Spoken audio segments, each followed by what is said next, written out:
अस्सलामु अलैकुम नाजरीन। आज हम आपके सामने हजरत ख्वाजा मोइनुद्दीन चिश्ती रहमतुल्लाह अलैहि का वो सच्चा वाकया पेश करने जा रहे हैं जिसे देखने के बाद आपका ईमान ताजा हो जाएगा। तो चलिए शुरू करते हैं। एक दिन हजरत ख्वाजा मोइनुद्दीन चिश्ती इस्लाम फैलाने के लिए अपने कुछ मुरीदों के साथ अजमेर शरीफ आए।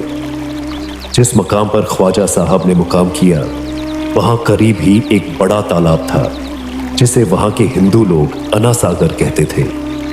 उस दौर में इस तालाब की पवित्रता और पाकीज़गी के कारण हिंदू समाज में इसका बहुत एहतराम किया जाता था। उनका यह अकीदा था कि जो शख्स दिन भर गुनाह करने के बाद इस तालाब में डुबकी लगाता है उसके सारे गुनाह धुल जाते हैं।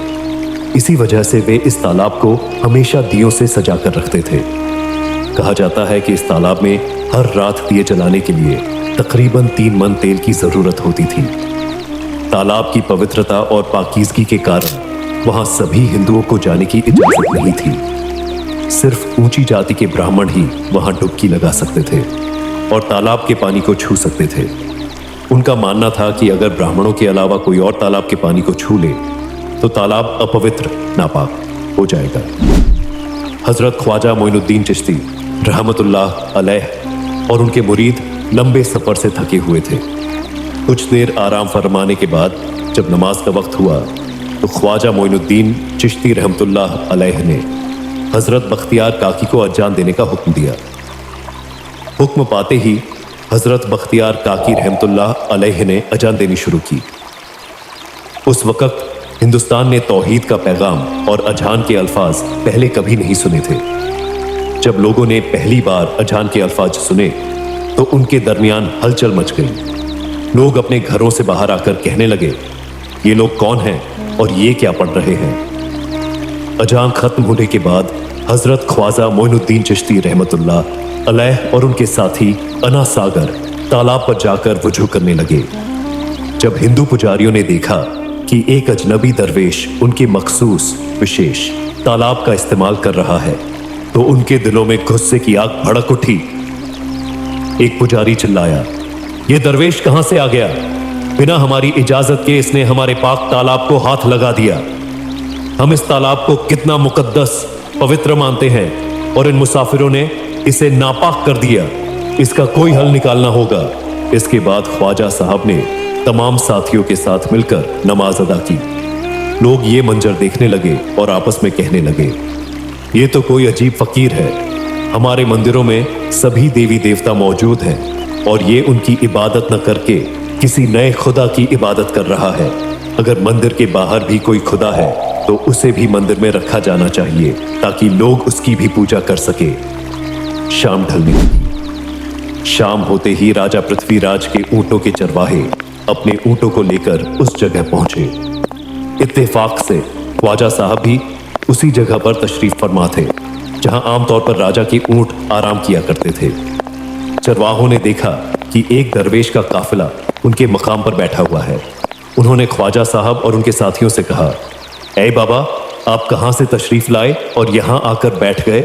क्या आपको मालूम नहीं कि यहां रोजाना राजा पृथ्वीराज के ऊंट आराम फरमाते हैं? फिर गुस्से में बोले, राजा के ऊंट यहां आराम करते हैं, ये जानते हुए भी आपने यहां बैठने की जुर्रत कैसे की? हजरत ख्वाजा मोइनुद्दीन चिश्ती रहमतुल्लाह अलैह ने नरमी से जवाब दिया, बाबा, हम मुसाफिर हैं और अनजान हैं। हमें मालूम नहीं था कि इस मुकाम पर राजा के ऊंट आराम करते हैं, लेकिन चूंकि हमने पहले ही यहां रात गुजारने का इरादा कर लिया है, तुम अपने ऊंटों को आज किसी और जगह आराम देने ले जाओ। आसपास बहुत सी जगह है। ख्वाजा साहब का जवाब सुनकर राजा के सिपाही भड़क उठे। फकीर की हिम्मत तो देखो, कहता है कि राजा के ऊंटों को कहीं और ले जाओ और खुद यहीं बैठे रहेंगे। सिपाहियों ने कहा, फकीर बाबा, ये तो हरगिज मुमकिन नहीं है। राजा के ऊंट अपने ही मकाम पर बैठेंगे। यह कहकर सिपाहियों ने जबरदस्ती ख्वाजा साहब और उनके मुरीदों को वहां से उठाना शुरू कर दिया। हजरत ख्वाजा मोइनुद्दीन चिश्ती रहमतुल्लाह अलैह बहुत ही नरम दिल थे। जब उन्होंने देखा कि सिपाही जबरदस्ती कर रहे हैं तो उन्होंने हजरत बख्तियार काकी रहमतुल्लाह अलैह से कहा, ए बख्तियार, हम यहां बैठकर क्या करेंगे? जब राजा के ऊंटों को यहीं बैठाना है तो रहने दो, ऊंट यहीं बैठेंगे, हम यहां से जा रहे हैं। यह कहकर ख्वाजा साहब और उनके मुरीद वहां से चले गए। अगली सुबह जब ऊंटों को उनकी चरागाह में ले जाने का समय आया तो सिपाहियों ने ऊंटों को उठाने की कोशिश की, मगर बार बार कोशिश करने के बावजूद वो ऊंट हिल भी नहीं रहे थे, क्योंकि अल्लाह के वली हजरत ख्वाजा मोइनुद्दीन चिश्ती रहमतुल्लाह अलैह ने कहा था कि ऊंट यहीं बैठेंगे। अल्लाह रब्बुल आलमीन ने उनकी यह दुआ कबूल कर ली थी और ऊंटों को हुक्म दिया था कि जब तक ख्वाजा साहब खुद नहीं कहेंगे तब तक ये ऊंट यहीं बैठे रहेंगे। इसके बाद चरवाहे ऊंटों के न उठने का कारण जानने लगे। उनमें से एक नेक सिपाही बोला, क्या तुम्हें याद है कि कल हमने यहां से एक बाबा को उठाया था? जाते जाते उन्होंने कहा था, हम जा रहे हैं, राजा के ऊंट यहीं बैठेंगे। अब सिपाही और चरवाहे समझ चुके थे कि ये कोई आम इंसान नहीं बल्कि अल्लाह के खास वली है। सिपाही सोचने लगे, मुझे लगता है कि उनके इन शब्दों की वजह से ही राजा के ऊंट उठ नहीं पा रहे हैं। शायद वह कोई वली है या फिर भगवान का कोई अवतार।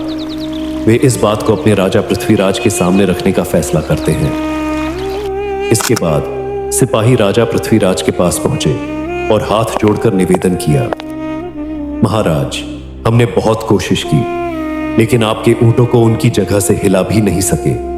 हम उन्हें चरागाह में घास चराने के लिए नहीं ले जा पा रहे हैं। राजा पृथ्वीराज चिंता में पड़ गए।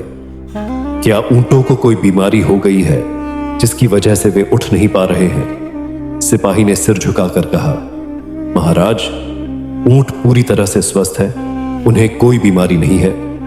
राजा और भी परेशान हो गए और बोले, तो फिर वे अपनी जगह से क्यों नहीं उठ रहे? सिपाही ने धीरे से कहा, महाराज, कल उस जगह पर एक बाबा दरवेश बैठे थे। हमने उनके और उनके साथियों के साथ बहुत जबरदस्ती की और उन्हें वहां से उठा दिया था। जाने से पहले उन्होंने कहा था, राजा के ऊंट यहीं बैठेंगे और उठेंगे नहीं। हमें लगता है कि बाबा की बद्दुआ की वजह से ही ऊंट अपनी जगह से नहीं उठ पा रहे हैं। राजा पृथ्वीराज यह सुनकर घबरा गए और तुरंत हुक्म दिया, अच्छा, जाओ और उस बाबा को मेरे पास लेकर आओ। सिपाही हजरत ख्वाजा मोइनुद्दीन चिश्ती रहमतुल्लाह अलैह के पास पहुंचे और उन्हें राजा के दरबार में हाजिर किया।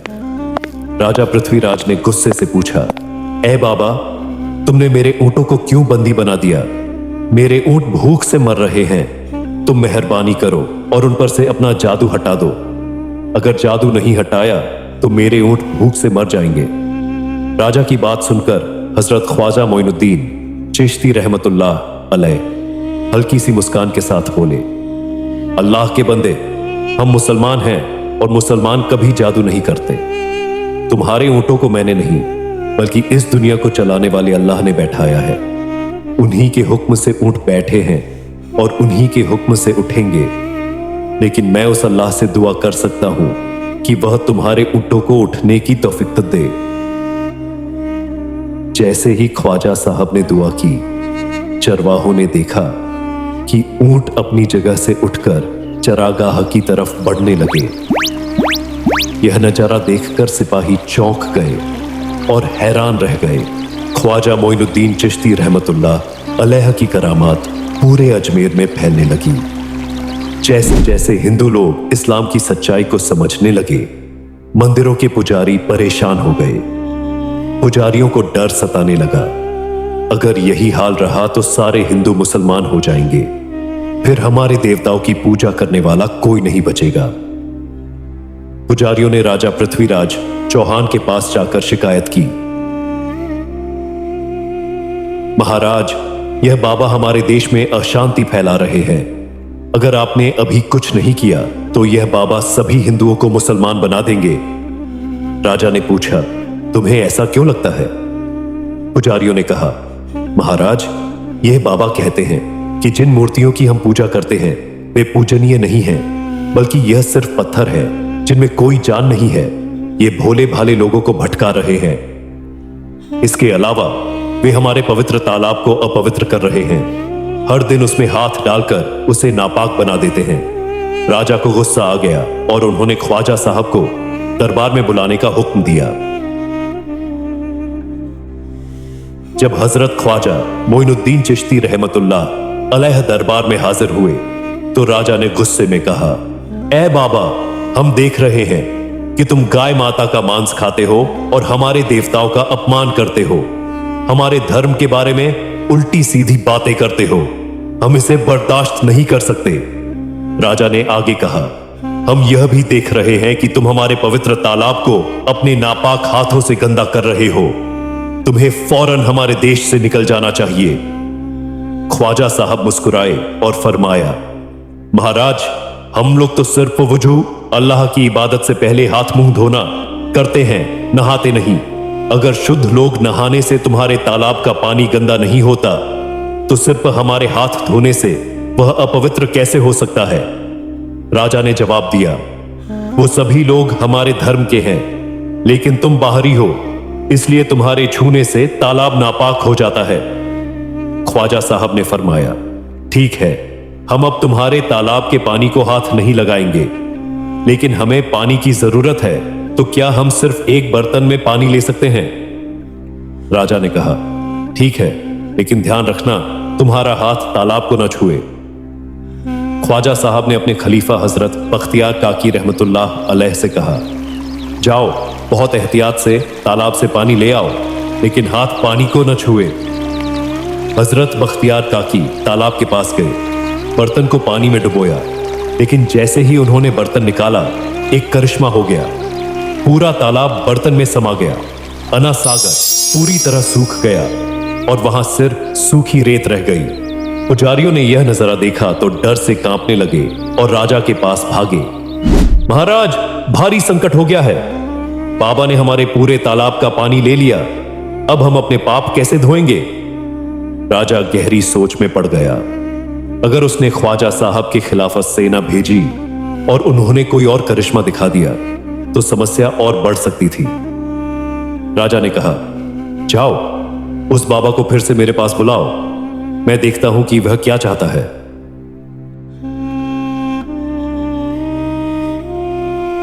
जब ख्वाजा साहब फिर से दरबार में पहुंचे तो राजा ने कहा, ए बाबा, तुमने हमारे तालाब का सारा पानी ले लिया है, हम अपने पापों का प्रायश्चित कैसे करेंगे? ख्वाजा साहब ने फरमाया, देखो बाबा, तुम्हारे पास तो अना सागर था, लेकिन दुनिया के हर कोने में ऐसा तालाब नहीं है, तो फिर वहां के लोग अपने पाप कैसे धोएंगे? उन्होंने आगे कहा, पापों को धोने की ताकत इस पानी में नहीं है। पापों को माफ करने वाला सिर्फ अल्लाह है, जिसने यह आसमान, धरती और पूरी दुनिया बनाई। उसी की इजाजत के बिना एक पत्ता भी नहीं हिल सकता। इसलिए मैं तुम्हें सच्चे रास्ते की दावत देता हूं। फिर ख्वाजा साहब ने फरमाया, जाओ बख्तियार, जो पानी तुमने बर्तन में लिया था उसे वापस डाल दो। जैसे ही हजरत बख्तियार काकी ने पानी तालाब में डाला, अना सागर फिर से लबालब भर गया। यह करिश्मा देखकर वहां मौजूद बहुत से हिंदुओं ने कलमा पढ़ लिया और इस्लाम कबूल कर लिया। यह देखकर मंदिरों के पुजारियों की चिंता और बढ़ गई। वे राजा के पास गए और बोले, महाराज, अगर अब कुछ नहीं किया गया तो सारे हिंदू मुसलमान हो जाएंगे। राजा ने पूछा, इस बाबा का मुकाबला कैसे किया जाए? पुजारियों ने कहा, महाराज, यह बाबा बहुत बड़ा जादूगर है, इसलिए इसका मुकाबला भी जादू से करना होगा। हमारे पास एक महान तांत्रिक रामदेव है, वही इसे हरा सकता है। राजा ने रामदेव को बुलाया और कहा, रामदेव, मैं तुम्हें इस बाबा को हराने की जिम्मेदारी देता हूं। अगर तुमने इसे हरा दिया तो हम अपने धर्म की इज्जत बचा पाएंगे। रामदेव ख्वाजा साहब के पास आया और चिल्लाया, अगर तुझ में ताकत है तो मुझसे जादू का मुकाबला कर, मैं तुझ जैसे कई जादूगरों को हरा चुका हूं। ख्वाजा साहब चुपचाप उसे देखते रहे। रामदेव ने गालियां देना शुरू कर दिया। जब वह हद से बढ़ गया तो ख्वाजा साहब ने सिर्फ इतना कहा, रामदेव, तू चिल्ला रहा है, लेकिन मैं तेरे माथे पर ईमान की रोशनी देख रहा हूं। इतना सुनते ही रामदेव कांपने लगा। अल्लाह ने उसके दिल में ईमान की रोशनी डाल दी। रामदेव ख्वाजा साहब के कदमों में गिर पड़ा और बोला, मुझे माफ कर दो और कलमा पढ़ा दो। ख्वाजा साहब ने उसे कलमा पढ़ाया और उसका नाम मोहम्मद सादिक रख दिया। बाद में वह एक बड़े वली बन गए। सबक जो ख्वाजा गरीब नवाज को हराने आए थे, वही उनके कदमों में सुकून पाने लगे। यही अल्लाह का करिश्मा है। सुभान अल्लाह। जो जिसे चाहे हिदायत दे सकता है, बेशक। सुभान अल्लाह। तो नाजरीन, आप किस वली का वाकया सुनना चाहते हैं? कमेंट करके जरूर बताइए और हमारे चैनल को सब्सक्राइब करना ना भूलें, ताकि आप इसी तरह की आने वाली वीडियो देख सके। तब तक के लिए अल्लाह हाफिज। अस्सलामु अलैकुम।